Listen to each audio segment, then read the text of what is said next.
Nous voici chez Christophe Tardet à l'EARL Caprin de Saint-Martin, situé à Mouzeuil-Saint-Martin en Vendée. Cette exploitation en polyculture élevage caprin est située à la limite du marais Poitevin et de la plaine de Niort, dont les 700 chèvres sont principalement nourries avec de l'herbe verte en enfouragement. Oui, alors je me suis installé en 1991 en GAEC avec mon père, dans le sud Vendée, plaine argilo-calcaire, en limite du marais Poitevin, avec 70 hectares, quelques vaches et un atelier volaille. Donc l'exploitation a évolué au fil des ans. Les chèvres ont poussé les vaches et puis ont pris aussi la place des volailles. L'exploitation est passée de 70 à 115 hectares. Alors aujourd'hui, on est à 3, donc ma femme, moi et un salarié. La SAU est composée de 115 hectares, une partie en marais inondable où il y a principalement des prairies, de fauches, et tout le reste se trouve en plaine argilo-calcaire irrigable pour la majeure partie. L'atelier caprin, lui, se compose de 700 chèvres de race Saanen, avec une production d'étable de 900 kg à peu près, à 36-33 de moyenne. Les mises bas ont lieu plus sur le printemps, plutôt mars maintenant, pour profiter de la pousse de l'herbe. Le système alimentaire est basé sur l'herbe, principalement la luzerne, en affouragement, en verre et aussi en foin.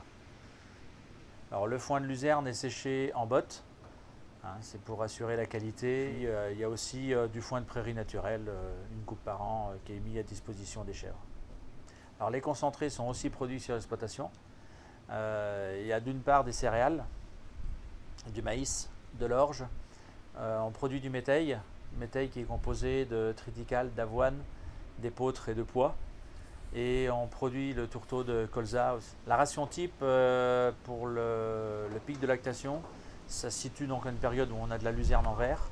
Donc il y a 1 kg distribué de matière sèche en luzerne verte, environ 1 kg distribué aussi en libre service en foin de luzerne, prairie naturelle donc à volonté, et puis 250 g de métail, un peu d'orge et de maïs en fonction de l'état des chèvres. Le tourteau de colza à hauteur de 200 grammes et un correcteur type tourteau industriel en fonction de la production de chaque lot et du stade de lactation. Alors on a commencé l'affouragement en verre en 2001 quand on a mis les chèvres dans un premier bâtiment de volaille parce qu'on pouvait mécaniser. On avait commencé l'année d'avant mais pour se faire un peu la main, il fallait tout distribuer à la main. C'était contraignant, donc quand on a pu mécaniser, là on a vraiment chercher à optimiser cette ration-là. C'était bon pour faire un peu moins de stock pendant l'été, parce qu'on utilise l'herbe tout de suite, et on était en ration sèche, donc beaucoup de foin, beaucoup de concentré. Avec l'affouragement en verre, on limite un peu les stocks, enfin beaucoup les stocks et beaucoup les concentrés. Nous, on a des terrains qui nous permettent de rentrer rapidement dedans au printemps, donc on commence l'affouragement à peu près fin février, début mars, sur des raies gras trèfle. On passe ensuite sur de la luzerne dès le mois d'avril jusqu'au mois d'octobre, et novembre jusqu'en décembre on est sur du colza fourragé. Donc une utilisation très longue de l'affouragement. C'est la luzerne effectivement qui nous pose le plus de problèmes quant au stade de récolte.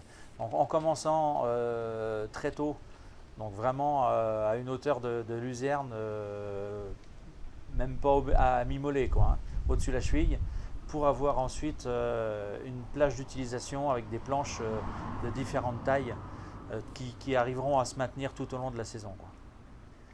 Donc nous sommes équipés avec une faucheuse à l'avant du tracteur, l'autochargeuse qui distribue.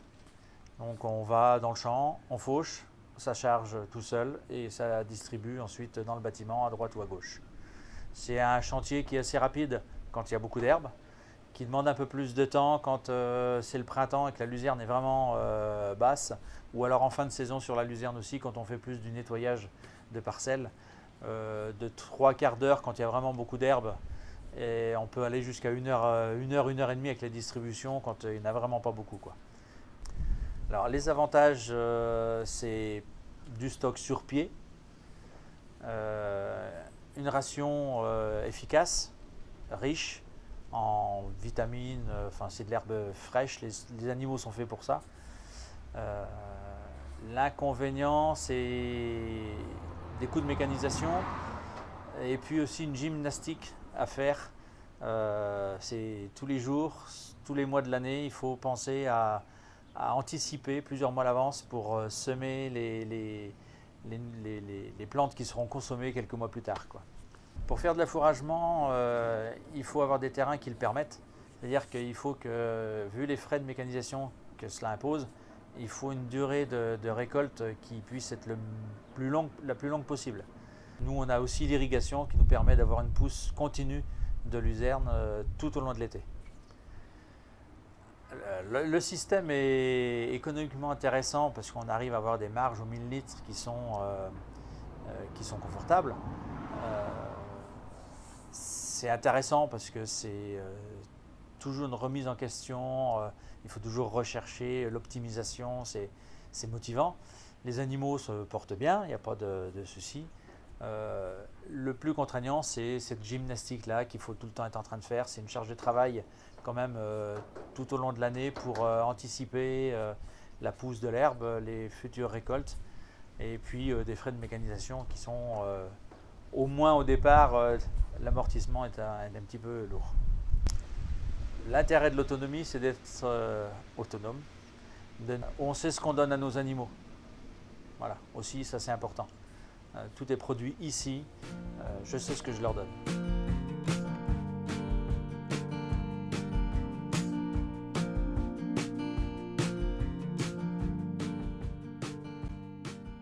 Théophane Soulard, conseiller caprin à Atlantique, conseiller élevage 1785, qui se trouve à faire le suivi donc à l'ERL des caprins de Saint-Martin chez Christophe. Donc dans le cadre du réseau REDCap, dans ces indicateurs, il se trouve à 96%, 95-96% en autonomie alimentaire. Il se trouve à 268 grammes de concentré par litre, avec une part de fourrage à 77%. En ayant des charges opérationnelles globales, charges opérationnelles pures à production caprine à moins de 300 € aujourd'hui.